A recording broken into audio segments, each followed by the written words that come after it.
I'm so excited. We're on the cusp of the NES turning 30 years old in the U.S. It's like, should we bake a cake for that? What should we do? Should we invite him out to Chuck E. Cheese, with all his friends? I think at 30, the Nintendo would rather just take it easy. Maybe just have a quiet dinner with some friends and not really party. Or maybe have that weird conversation with their parents about, well, you're not really doing much for your life yet. You're not young anymore. Not that this happened to me. But it's strange that, first of all, that it's 30 years, because these are the consoles we grew up with. But to see sort of the impact, we're at a Retro Gaming Expo, and you can make a pretty good argument that without the NES, we wouldn't be here. There wouldn't be not just the Retro Gaming Expo, but we wouldn't care about consoles, at least here, as much. People always say, well, if Nintendo didn't succeed, something else would have came along. Not necessarily to that extent. Right, and that's exactly it. Nintendo kickstarted everything by getting their system into stores at a time when no one wanted to carry anything video game related. If Nintendo hadn't kind of pulled that double switch with Rob and reignited people's interest in games, yes, video games wouldn't have gone anywhere. We still would have had computer games, but would we have had something that would have had the same impact as Super Mario, packed in, not immediately, but packed in with an NES that, had people running out to stores to get them? I think it's important that you had sort of a leader in the gaming world at that time when, again, after the video game crash of 83, 84, it was splintered and there was no faith. So if you looked at it, okay, let's just say the NES even was a minor success like the Master System. You had the Master System, you had Atari trying to still push out the 7800 in the late 80s. The Intellivision was hanging on for dear life until like 87, 88. People forget that. Yep. So imagine that market without a leader. Yeah, imagine the Nintendo's not there and all you have is the Master System. And I like the Master System, but is that really going to push it into mainstream, or is it just going to keep it as a hobbyist sort of thing? And I think it wouldn't ever leave the basement, essentially. You understand, like, the cultural sort of touchstone that Nintendo sort of captured when you had all of a sudden, it happened in the early 80s, but then you had nothing in the mid 80s. And then all of a sudden you have Mario on T-shirts, you have a TV show, cereal, merchandising, and merchandising. And I think you needed that to ignite a whole new generation to video games. Yes, exactly. Because not a lot of people computers were super expensive. Right. And up until the probably 93-ish sort of year, computers were really expensive. It's not like, they were like $2,000 in '85. That's like $4,000 now. That's not a computer in every home. No, that's like a computer in some people's homes, mostly older people. And if they had kids, sure, but it's not like when I had my computer, you were playing like games with graphics that were good enough to even decipher a Mario, or or a character like Samus or Kid Icarus. You were playing XT games with awful CGA color. Everything was in pink and cyan. Yeah, and you had joysticks. There was no game pads on PCs until the late 80s, early 90s. The Gravis PC gamepad. That was until like 89, 90. So it was not set up to succeed until Nintendo sort of kicked the door in. And sort of, here we go again. And Master System didn't have a good mascot. Alex Kidd, you would not have seen an Alex Kidd, TV show, even if there was no Nintendo. That was not going to happen. It didn't have the chutzpah, we'll just say, to capture everyone, those games. Not to say they're bad games, but they weren't like, they didn't like a feeling of like rapture when you played those. Like the first time you played Super Mario Brothers, you remember where you were, what you were doing. The first time I played Alex Kidd, I couldn't tell you what even year it was. It's like, no, I don't know. All right, it's cool, but you know what I mean? It's not. It was at some point in the youth. Yeah. Some point in the youth. In the youth. Mario, I remember clear as day, yelling at my parents to avoid the mushrooms because I thought they were poisonous and that they would die. It wasn't until the next day that we realized that they were a power-up. But to kind of... And that might have influenced Ian's, high school behavior, but we'll go with that later. We'll talk about that later.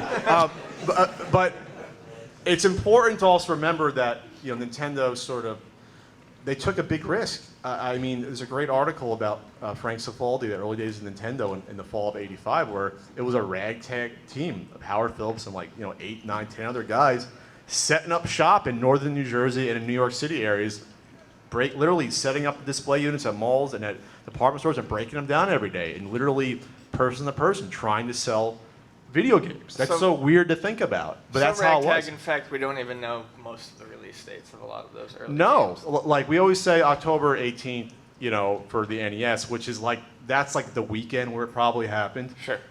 But then Super Mario Brothers, we're not entirely sure when that was released. So that's unheard of. Today. But it's like we say October 18th, but maybe it was a couple weeks later. When was Final Fantasy VII released?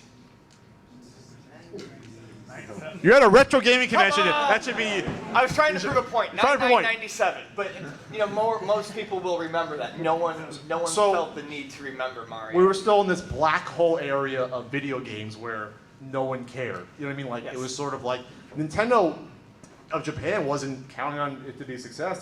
That's why they put a small team together. Yeah. They put together the minimal amount of team to see if it would work. There wasn't a huge marketing blitz. They did have commercials, they did advertise, but we're talking a small region of the country, a very small region for the test market. And if that failed, we'll see in 6 years for the Super Nintendo. That's what would have happened, most likely. I feel it's interesting too because people, like you said earlier, people say that if Nintendo hadn't come along, something else will. But if you look at, say, PCs in the 80s, games coming out on PC, that's developing as its own platform. Consoles, they were on divergent paths. So if the Nintendo didn't succeed, but PCs kept going and people started gaming on PCs, there's no guarantee you would have seen any more consoles in the United States. Yeah, it could have been like, you go to other areas of the world where Nintendo wasn't big. Oh, yeah. People had it in Europe, but it wasn't big at all. Right, and it was computers, and that could have happened here. It could have. Yeah. If the price came down, but you still be waiting until maybe early 90s for it to start to kick up, and you get Doom in 93, then it's like, oh, here we are. But imagine that you have 8 full years of video games sort of being not entirely on the back burner, but not having a stalwart leader to push the culture of the gaming forward. Right. And that's what you're looking at. That said, though, there's obviously the negative connotation of how Nintendo succeeded doing that, which was by strong-arming distributors in the U.S. Yes. And threatening game publishers and doing stuff that was deemed illegal. But we'll just glance past that for the third. That's like it's a celebration of Nintendo. When you're a few years old, you could have wrote on the wall with crayons. We're not going to hold that against you totally. Who cares if there was a Nintendo lawsuit almost every year the NES was out, And Nintendo was probably in the wrong for most of them. They lawsuits with Tengen, lawsuits with Galoob. Oh God, I forgot the Galoob stuff. Yeah. Yeah, they didn't want the Game Genie coming out. Nope. They're like, oh no, our system's holy. You're ruining the purity. Yeah.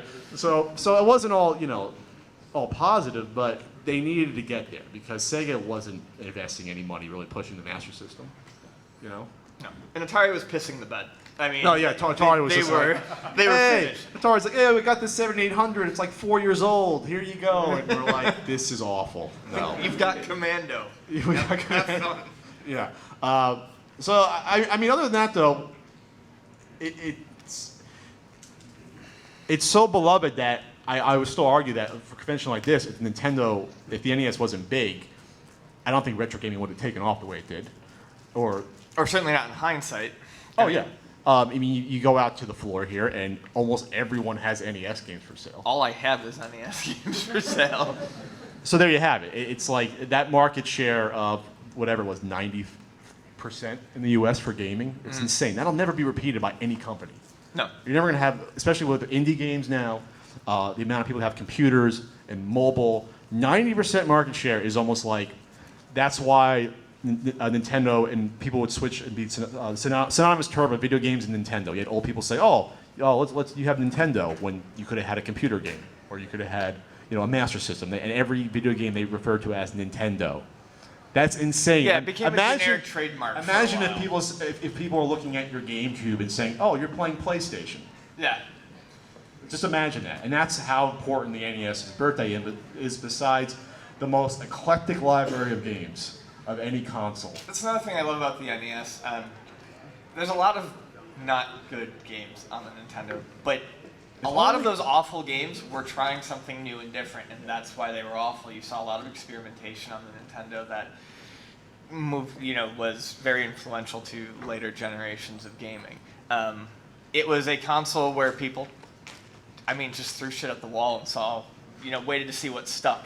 Yeah, especially those unlicensed companies like Color Dreams. I mean, the games aren't the best quality, but at least the concepts are different. Raid 2020, now that's a different concept. Want to explain that is for most of the audience who fortunately have not played the game? So Raid 2020 is a game where you have to kill a drug dealer.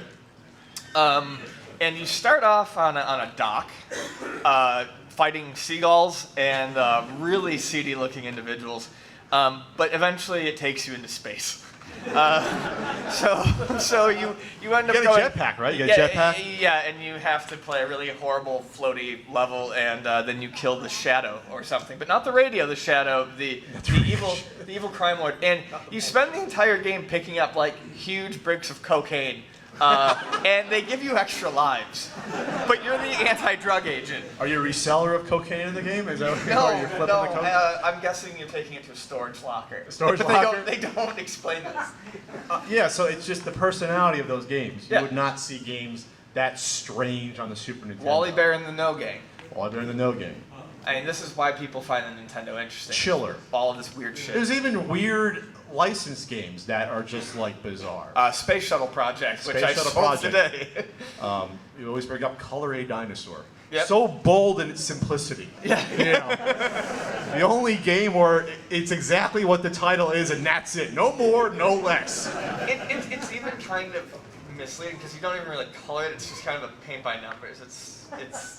I wish there was Paint a crayon. a dinosaur by numbers? I just want a crayon there so you can put like mustaches on them, but no, it's just find the blank spot and hit fill. You want a mustache on your Stegosaurus wearing a Walkman? Is that what you want? Why the Walkman? Someone wearing Walkmans in the game. What?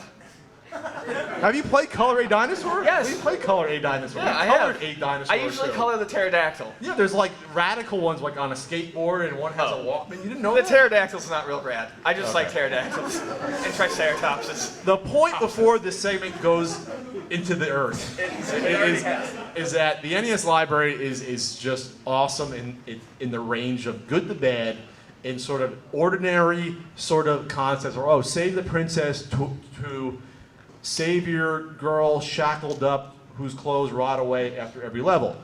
That's Venice Beach. That's the sort of diversity of gameplay we're talking about. And then they turned it into a Bible game. It turned into a Bible game. Sunday Fun Day.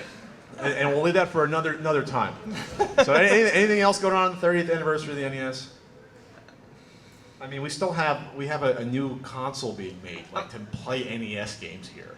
Like this isn't going away. NES games will be played 100 years from now. Maybe not in the cartridge form, But somehow or another. I think everyone tomorrow should go outside and fire their zapper in the air. Just fire it up. Yeah, just light it up. Light up the sky with your zapper.